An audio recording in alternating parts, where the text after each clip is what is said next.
जय जगन्नाथ दर्शक बंधु मधुबाबू पेंशन 3000 टंका भत्ता सरकार संकल्प पत्रर सबुठारु बड़ प्रतिश्रुति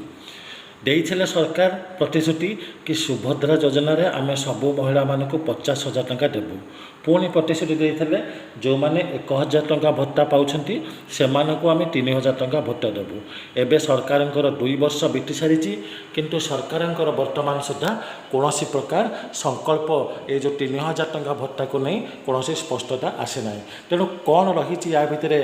सरकारंकर प्रतिश्रुति कौन सत्तरे 3,000 टंका भत्ता एक मिलिबो एवं केबे मिलिबो 60 रु 80 वर्ष लोकंकु ए विषय जानिबा पई वीडियो टिके आरंभ रु शेष पर्यंत बिना स्किप करी देखंतु एवं चैनल को जदि नुआ करी आछन चैनल टिके सब्सक्राइब कर दियंतु पाखरे थिबा बेल आइकन को दबाई दियंतु जहा फल आगो को आसुथबा समस्त वीडियो इनफॉरमेशन आपण माने प्रथमे पाई परिबे। चलंतु आरंभ करिबा आजर वीडियो। दर्शक बंधु मधुबाबू पेंशन 3,000 टंका भत्ता ये हूँ सबुठ माने बीजेपी सरकार सरकार को आसी सरकार को आसवा पूर्व संकल्प पत्र प्रथम प्रतिश्रुति थिला ए 3,000 टंका भत्ता जहाँ को देखिकी ओडिशार गरीब जनसाधारण बुढ़ा बुढ़ी विकलांग समस्ते सब चिंता कले कि आम नवीन सरकार समय 1,000 टंका भत्ता पाचु आम जदि पद्म फूल भोट देवु ताहले सरकार आमको 3,000 टंका भत्ता देवे से आशारे समस्ते पद्म फूल भोट पिटिले एवं सरकार को जिते आनिले किंतु सरकार जितिला परे लोक मानक सहित छलना करिसेंती। केवल 80 वर्ष ऊर्ध्व एवं 80% रु अधिक लोक मानकु 80% रु अधिक विकलांग लोक मानकु 3,500 टंका भत्ता दे बाकी लोकंकु एथिरु वंचित करिसेंती। 60 रु 80 वर्ष लोक माने आज भी 1,000 टंका भत्ता पाउछंती। केते दिन सरकार के चलिबो ए मन माने काहेकि ना अन्य राज्य मानकरे जतेबेले 3,500 4,000 5,000 टंका भत्ता मिलूँ केरल में मिलूँ 5,000 टंका भत्ता मध्य प्रदेश रे छत्तीसगढ़ रे आंध्र प्रदेश रे आम पड़ोसी राज्य हूँ आंध्र प्रदेश सबू जगह जितेबाला 3,000 टंका भत्ता मिलूँ किंतु ओडिशा सरकार कहीं पश्चाताप हो कहीं ना ओडिशा सरकार गोटे मनोवृत्ति रही कि ओडिशा आम पाखे पैसा ना अर्थर अभाव जो ओडिशा रे खनिज संपद भरपूर हो भरी रही मैंगानीज हो आयरन हो अभ्र हो विभिन्न प्रकार खनिज संपद ओडिशा भरपूर ओडिशा केबे गरीब नुह ओडिशार लोक मैंने होती गरीब कि सरकार कहते आम पाखे पैसा ना एपटे डाली तेल लुण एवं समस्त नित्य व्यवहार्य द्रव्य सामग्री दर बढ़ी बढ़ी चलिलानी एपटे 1,000 टंकार से किभली चलिबे 1,000 टंकार 1,000 टंका भत्तारे किभली से प्रतिपोषण करेंगे यह हूँ वर्तमान लोकंर चिंता। आपण मैंने जानते ओडिशा रे वर्तमान वरिष्ठ नागरिक माने होचंती अवहेलित वरिष्ठ नागरिक माने वर्तमान निष्पासित समाज रे सेमानक कोनोसी सम्मान वर्तमान नहीं। पूर्व सरकार समय जितेबाला नवीन पट्टनायक सरकार थिले सेतेबेले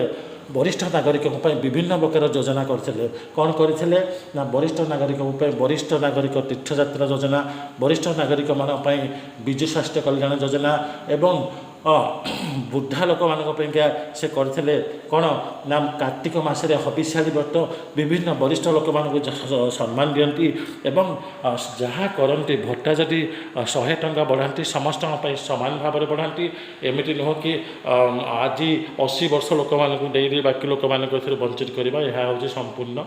अन्याय कथा कहीं ना सरकार जहाँ कर समस्त सामान भाव करूँ पूर्व सरकार थिबा समय समस्त को सामान भाव में भत्ता प्रदान करते तेणु आज भी माँ मैंने जितेबाला कार्तिक मासरे हबिशाली व्रत करते समस्ते कहते नवीन हूँ आमर पुओ कांदुची हृदय तेणु कहबार कथा हूँ सरकार एभली पातरंतर नीति करूँ ना आग को आसूँ पंचायत निर्वाचन प्रतिश्रुति प्रथम पालन कर दिंतु तापर अन्य काम कले लोक मैंने आपन को निश्चित भाव में 2036 विकसित ओडिशार जो स्वप्न आपण मैंने देखुं निश्चित भाव से सफल हम एतिरे मात्र संदेह नहीं कहीं सरकारंकर मुख्य काम हूँ लोक मानू प्रथमे जो मैनिफेस्टो प्रतिश्रुति देते ताहाको से पालन करने उचित। जदि सरकार ए पछघुंचा दौरान लोक मान निकट में विभिन्न प्रकार आड़ देखाई जितेबाला विरोधी दल विधानसभा पचारे प्रश्न कि 3,000 टंका भत्ता 60 वर्ष 80 वर्ष लोक मानक केबे मिलिबो से सरकार कहले एक जो कहती डिप्लोमेटिक रिप्लाय माने छलनात्मक रिप्लाय करी कहले कौन ना आम 80 वर्ष ऊर्ध्व लोक मान 3500 टंका दे देइचु बाकी जो लोक मैंने रहिले आमे से देबू किंतु ये जिनसटी मान्यवर आईन मंत्री श्रीजुक्त पृथ्वीराज हरचंदन महोदय मान्यवर अबकारी विभाग मंत्री श्रीजुक्त पृथ्वीराज हरचंदन महोदय तीन थर भाषण में कहले कि आमे चलित आर्थिक वर्ष कहले 2025-26 आर्थिक वर्षर शेष सुधा एक बजेट उपस्थापन करी आमे 60 ରୁ 80 वर्ष लोक मान 3000 टंका भत्ता देदेबू किंतु या भितर आर्थिक वर्ष 2025-26 वर्ष चली जाइए माननीय मुख्यमंत्री भी निजे कही कि आम चलित आर्थिक वर्ष शेष सुधा एक बजेट उपस्थापन करी 3000 टंका भत्ता 60 ରୁ 80 वर्ष लोक मान देदेबू किंतु वर्तमान सुधा गोटे आर्थिक वर्ष सरी जाइए आउ एक आर्थिक वर्ष 2026-27 आर्थिक वर्ष आरंभ हो जाइए किंतु वर्तमान सुधा कौन प्रकार सरकार पक्षर स्पष्टता मिलूना माननीय मंत्री चुप रोचंती माननीय मुख्यमंत्री चुप रोचंती ए विषय बर्तमान अभियोग प्रकोष्ठ को जब अभियोग नहीं जाऊँगी उत्तर ठीक से मिलूना तेणु कहबार तात्पर्य होची सरकार जब एभली भाव लोक सहित खेलती आगामी जो पंचायत निर्वाचन सफल देखुंट ताहा केबे भी सफल हो पारिबो नाही एपटे आंदोलन चली राजरास्तार आंदोलन करछंती भुवनेश्वर जगह आंदोलन करछंती गाँव पंचायत लेवल जाकि आंदोलन करछंती ब्लॉक स्तर भत्ता हिताधिकारी मैंने रोड उपरक आसिलानी यह सबुठ लज्जाजनक कथा कहीं ना अन्य राज्य मानक जिते वरिष्ठ नागरिक मानक सम्मान प्रदान करा वरिष्ठ नागरिक मानक एत असम्मान कौन पैंका वरिष्ठ नागरिक मैंने वर्तमान समाज में उपेक्षित तेणु से प्रथम से कथा प्रथम बुझा उचित तापर जाई अन्यान्य कथा जदि सरकार उन्नतिमूलक कार्य करती ताहले निश्चित भाव में सरकार विकसित ओडिशार स्वप्न सफल होगा ए मात्र संदेह नहीं बारंबार जो सरकार निजे कहते कि निज कथा को रखुना याद्वारा तांकर निजर मर्यादा हानि होची कहीं सरकार कहूठा कथा निजे माननीय मुख्यमंत्री कहते निजे आईन मंत्री 3 थर मीटिंग कहते जार प्रमाण बर्तमान भी यूट्यूब भिडियो मौजूद अच्छी एवं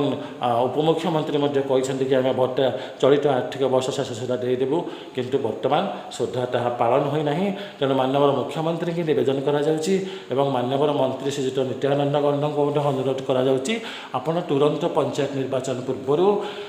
ये जो गरीब लोक मान आप प्रतिश्रुति देते जो 60 ରୁ 80 वर्ष लोक मान 3000 टंका भत्ता प्रदान करने आप तुरंत प्रदान करूँ जहाँफल आपणकर लोक मान आस्थाभाजन हे और आगामी जिते भी निर्वाचन आसवे आपण मैंने निश्चित भाव सफल लाभ करते मात्र सन्देह ना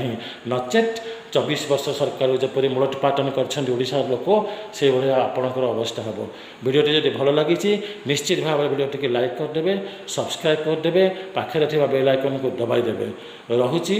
जय जगन्नाथ।